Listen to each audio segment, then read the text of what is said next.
Hello, welcome to another video. This is a bit of a historical look back really at a system that I've been playing on and off since probably about 1997. Battleground WW2. Platoon level game with a couple of vehicles. Quite detailed in that you're deciding what each figure in your squad is going to do. Having said that, it does move forward at a reasonable pace, and you can get a game in a couple of hours. At the time, it was quite heavily supported, as you'll see when we go down the table, and I'll give you a very brief sort of glimpse of what was available in the basic rules. To cut to the chase, I'm not sure that it's actually available anymore. On the upside, this is probably part one of two videos. One of the guys who was involved with development, Brad Saunders, has produced a new system, Battleground HD, which has lots of similarities, and you can see that it's a development of the system. Brad was also involved in the original system. So that's what the video is about. A little bit reminiscent for me. As I say, I used to play this system loads and loads a good few years ago, and we still quite often dip into it now. Okay, so we'll go down to the table, have a look at this stuff. Right, so Battleground WW2. This is my collection, which, as I mentioned, I've had since probably the mid to late 90s. I've been playing it since then. World War II skirmish game, so you're looking at platoon level forces and some vehicles, maybe one or two, so it doesn't balance the game. Having said that, there were some adaptations in the rules for bigger forces. So what you've got here, this is the main rule book. They then did a mass of additional stuff. This folder at the top holds some of the ones that I had, Red Devils in the Night, and this is for the 6th Airborne in Normandy. What you tend to find with them, you get lots of additional information, additional rules, and scenarios. So that was that pack, going through it. Next one, that was Panthers in the East, which is basically the deployment of the Panther on the Eastern Front, going into as much detail about the various weapons and the tactics, additional stat sheets for vehicles, and then once again lots and lots and lots of scenarios. This supplement, Tankers Challenge, basically gave lots and lots of vehicles, so all of your vehicles on the sheets for the majority of the nations, Allies and Axis. We then had Normandy Nightmare, which is covering the American 29th Infantry Division's fight against German Paras-Fallschirmjäger in Normandy. Again, same sketch, lots of information, lots and lots and lots of scenarios. Men of Honor, which is covering basically US Medal of Honor winners and small-scale scenarios. So those were the sort of supplements they did. They also did a number of supplements on CD, which was the thing to do at the time. An example was this one, Fury on the Fatherland, which covered American cavalry formations, so with greyhounds. Again, once again, lots of stats, tons and lots and lots of scenarios and details for, as I've said, the Greyhound, the M20 armoured car, and also recon jeeps. This one, Rage on the Reich, this covered on the Eastern Front, so you're looking at some of the vehicle stats that weren't in Tankless Challenge, and it's covering to a large extent the fighting in Narva, which was January to July 1944. So it details some SS formations, the 3rd SS Panzer Corps with so that's in Nederland and Nordland and what have you, covering that.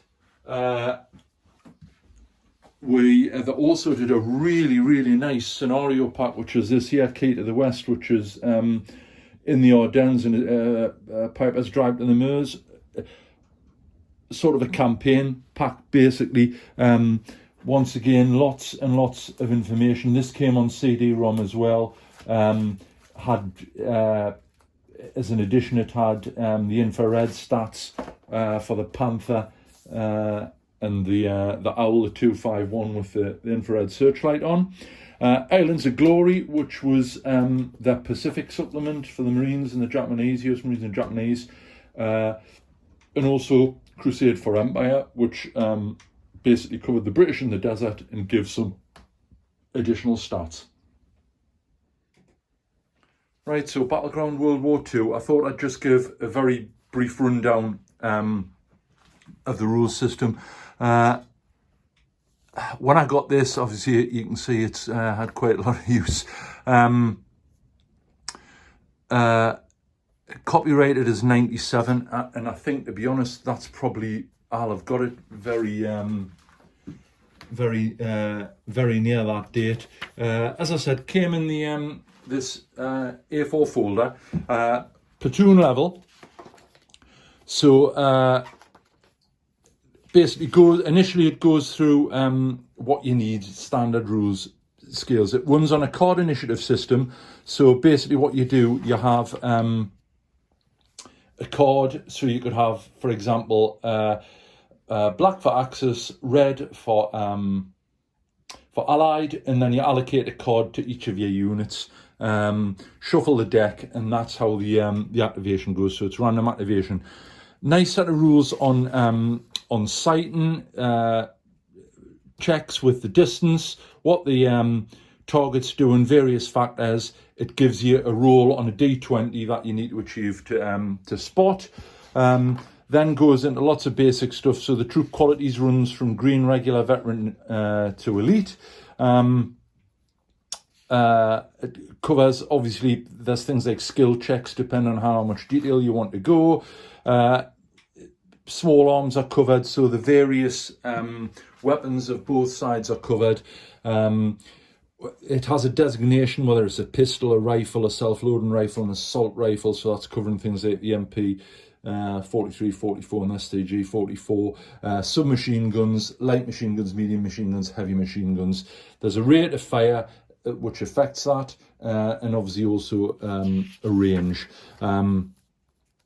The way the system works is you basically roll to hit, and then you roll to see the result. The results can range from KIA, gory death, which is a thing that affects other characters, a morale impact on other characters near to the figure, heavy wounds, light wounds, and morale checks and going down to suppression. Obviously, there's an opportunity fire system in it. Grenades covered hand to hand. You can see it's quite detailed, albeit that the systems are quite straightforward. So the first section covers basically all your infantry actions, and that's in 24 pages. It then goes on to armoured combat, which is obviously for all your vehicles. Again, there's basically you're rolling to hit, modifiers, whether you're moving. Obviously, if you're moving in World War II prior to gun stabilization, although albeit the Americans had I think a basic system right at the end. You're basically, if you're moving and firing, you're going to be very lucky to hit anything. The tactics were that you stopped or did a short stop and fired when you're stationary. So all this is covered in the rules. You then go on to penetration and what the result is. What I'll show you is it has quite a nice little system. I don't know if I've got one in here, where basically you're dicing to see where you hit, and there's images of the vehicles. What I'll do, I'll quickly show you one, and it'll be a bit more sort of self-explanatory. If you just bear with us a second.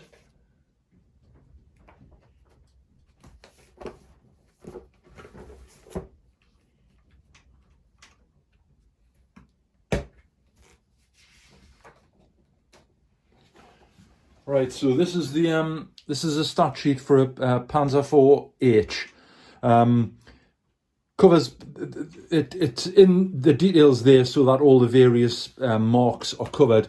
As you can see, what this is here, this is you're on the D20 to see where you hit if it was front aspect, and obviously it's covered. It's also covered for the side, the rear, and if it's a top location. And then basically you have a line if there's no penetration, or if the penetration, it gives you the results.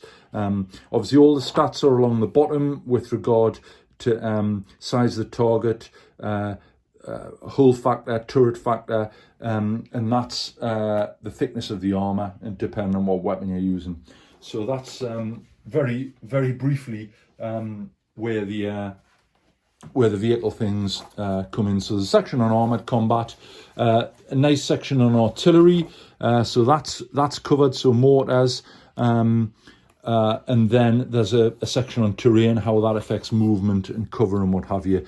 And the last in the basic rules, they give you some very basic scenarios. So for as an example, you're looking at single squads, meeting engagement, going on to, they basically progress, so they then go on to things involving armour. So this one here, the American scenarios, one Sherman tells you that the crew's regular, what the vehicle consists of. The second section's a Sherman and an M3 half-track with a squad of infantry. In opposition to that, as an example, you've got a 4H, and the second game is a 4H with a 251 with a crew of infantry. And basically it gradually progresses in complexity. I think there's maybe half a dozen scenarios in this, and the build up gradually. So it's easy. It's relatively easy to follow. So that's the system in essence. Basically, you're looking at platoon level, maybe a couple of vehicles, and it's for you find a lot of wargamers quite like the detail. It is detailed, but having said that, the stuff in there is fairly straightforward. All the systems are straightforward, and it's ideal for gamers who like the difference between a T-34 43 model or a T-3485, and they like to know the difference in the various different stats. Ideal for that. As I've played this on and off probably since probably 1997. Move away from it, try other things, but I always go back to it. Very enjoyable system. Right, there we are. Great. It was a really, really nice system. Played really well. As I mentioned in the introduction, they'll be very shortly, we'll be having a look at Battleground HD, which is what we talked about on the Salute video, which was a sort of highlight of Salute, certainly for me and Alex, and that'll be coming up very shortly. So as normal, thanks for all the assistance. any queries at all, shout up, and me and Alex will do our best to answer. Okay, thanks very much. See you next time.